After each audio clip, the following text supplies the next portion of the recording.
Olá, gente, tudo bem? Gravando mais esse vídeo a pedido da minha orientadora, a professora Mariana Gianotti, da Escola Politécnica, para um grupo de TFG que está trabalhando com os dados de estabelecimentos comerciais que eles usam aqui do painel cadastral da cidade desenvolvido pelo Centro de Estudo das Metrópoles. E eles estão filtrando os estabelecimentos comerciais, né, os lotes de estabelecimentos comerciais, para trabalhar com segurança alimentar, né?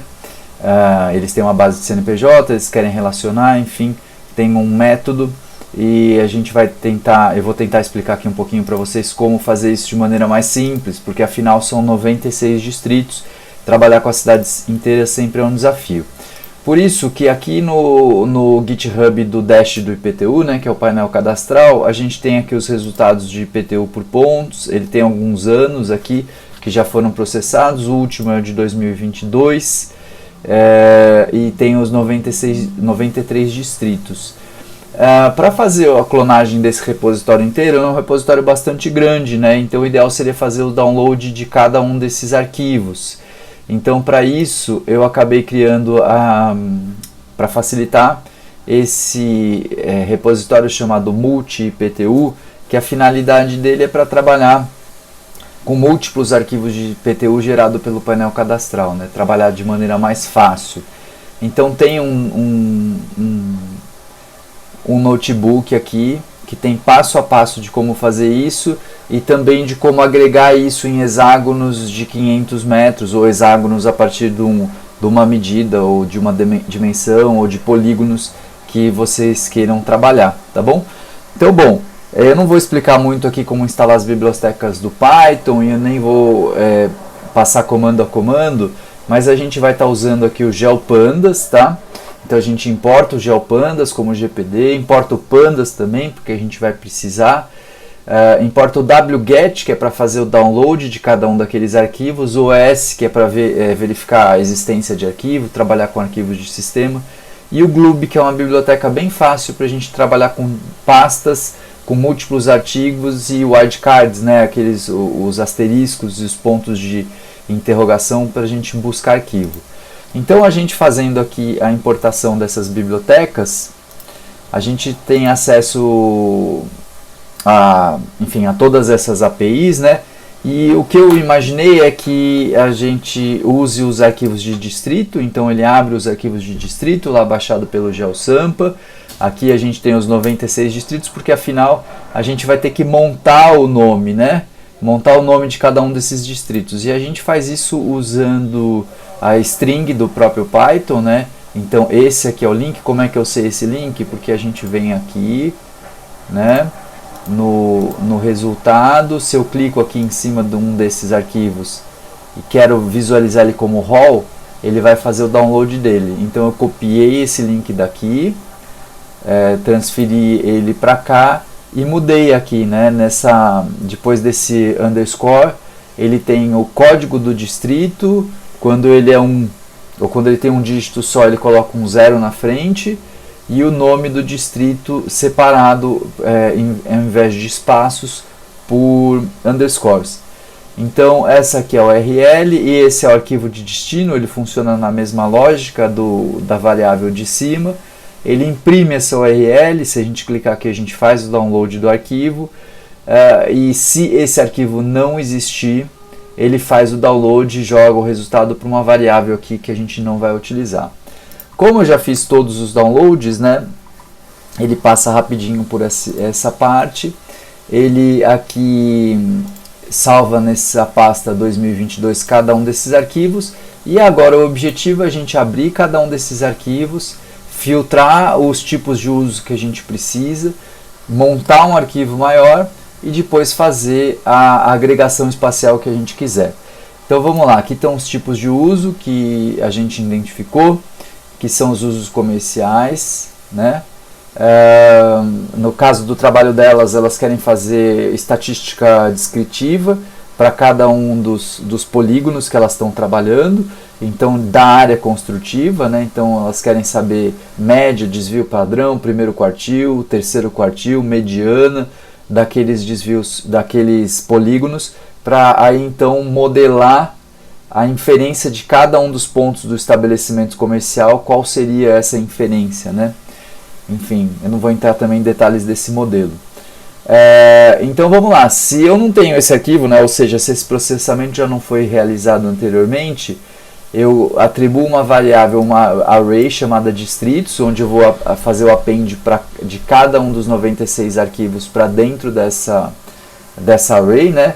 Então, para cada arquivo, para cada file dentro do gloob, né, o gloob ele acaba devolvendo todos os arquivos dessa pasta 2022.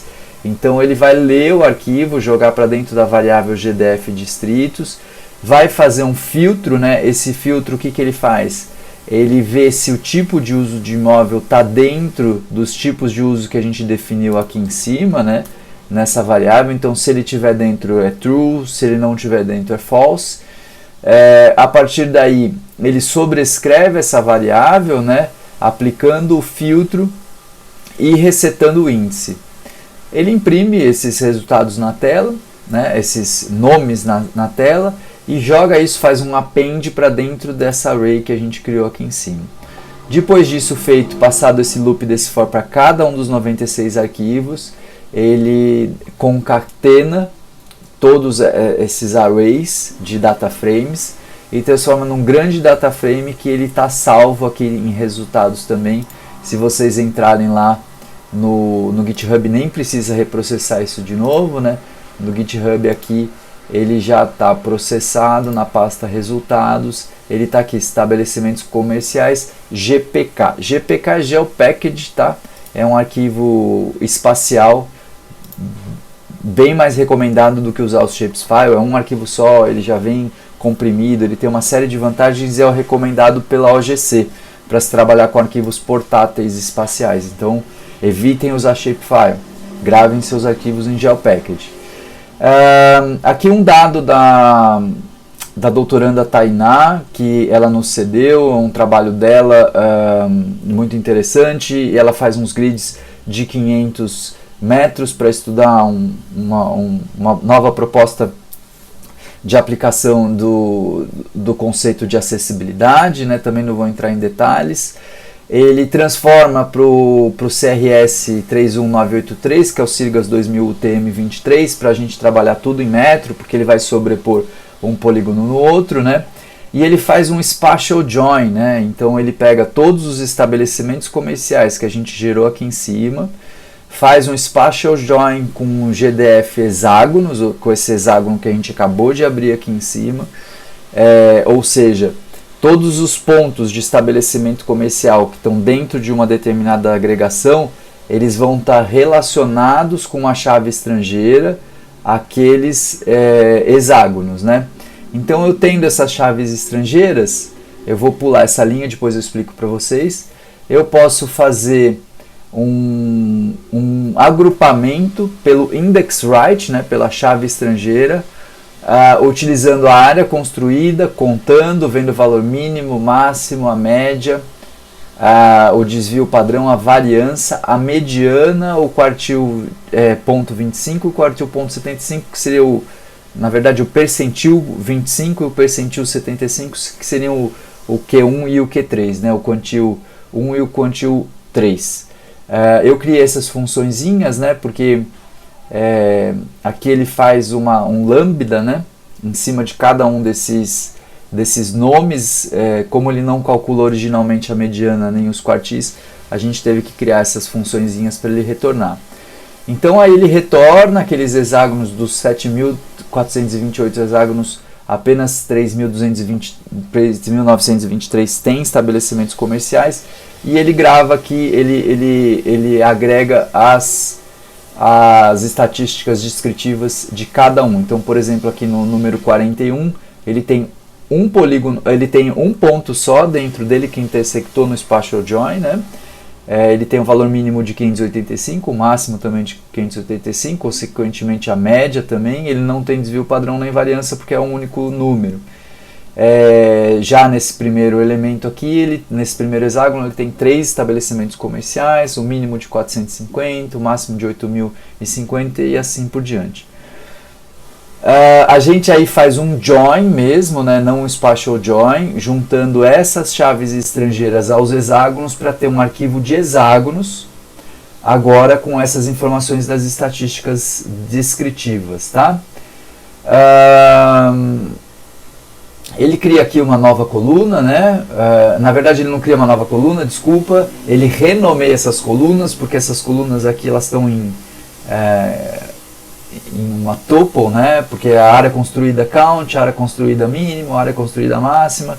Então o que ele faz aqui? Se ele for uma instância de uma tuple, o nome da coluna, ele vai transformar isso aqui no área construída, underline e o nome da variável. Isso é mínimo, máximo, enfim. Isso aqui é só para eu poder salvar o arquivo, porque o GeoPackage não deixa salvar uma tuple como nome de um atributo, como nome de um campo, né? Então aí ele reduziu, a gente só vai usar, ele reduziu para essas variáveis, a gente apaga a coluna ID porque dá conflito, o GeoPackage também usa um FID, né, ele usa já um identificador, eu removo essas duas colunas, preencho todos os valores com 0 e salvo novamente no arquivo de estabelecimentos, stat descritiva, área construída GPK. Esse processamento já foi feito, então quem não quiser fazer reexecutar esse Jupyter Notebook não tem problema. Eu deixei ele aqui porque, por exemplo, se a gente quiser trabalhar com projeção da edificação também, além da área construída, área do terreno, a gente pode trabalhar com outros atributos para compor um modelo melhor. Então eu deixei isso aqui pronto para quem quiser desenvolver em cima disso e usar outros atributos também, falar sobre outros temas, também é possível, né? Então vamos lá, isso aqui está salvo aqui no repositório, né? E aí só basta baixar esse arquivo, a gente abrindo ele no QGIS. Meu QGIS está com as letrinhas bem pequenininhas aqui, mas vamos tentar. Eu vou abrir aqui, ele está dentro da minha pasta dev, multi-PTU, resultados e estatística descritiva. Desculpa por a letrinha estar bem pequenininha, mas eu acho que aqui a gente sabe, todo mundo sabe o caminho das pedras do QGIS, né? A gente vai fazer ele graduado. Vamos fazer uma coisa bem básica aqui, ver a contagem de estabelecimentos comerciais, né? Vamos classificar ele aqui. Graduado, desvio padrão não, vamos usar quebras naturais. Vamos aumentar a quantidade de classes, aqui bastante. Aplicar, a gente já viu aqui que eles estão mais concentrados como era esperado, né? Muito próximo às artérias de mobilidade da cidade e também concentrado aqui na zona central e vai diminuindo à medida que vai ficando mais periférico, né? Mas vamos melhorar um pouquinho isso, esse preenchimento. Vamos deixar aqui mais transparente. Colocar um traço fino. Vamos ver se a gente consegue melhorar um pouquinho. Conseguimos melhorar um pouquinho. Então aqui a gente tem a contagem de estabelecimentos para analisar o padrão, né? A gente também podia mudar esse atributo que a gente está analisando. Em vez da contagem da área construída, a gente podia usar a mediana da área construída, né? Mas aí eu tenho que reclassificar isso, aplicar, e aí não ficou bom, vamos diminuir as classes para poucas classes. Também não ficou bom, vamos usar a média para a gente ver o que acontece aqui. A gente vê que pela média ainda não ficou muito legal. Eu acredito que a gente tem que aumentar aqui a quantidade de classes. Aqui deu para ver que ele faz um pouco o contorno das marginais, né? Aqueles onde a gente tem a média da área construída de galpões, aqui um vazio onde é a Universidade de São Paulo, nas zonas de mata, obviamente não temos estabelecimentos comerciais, nem grandes nem pequenos, E é isso, pessoal. Queria agradecer por mais esse vídeo. Espero que vocês possam fazer bom proveito desses processamentos e desenvolver o de vocês também, tá bom? Obrigado.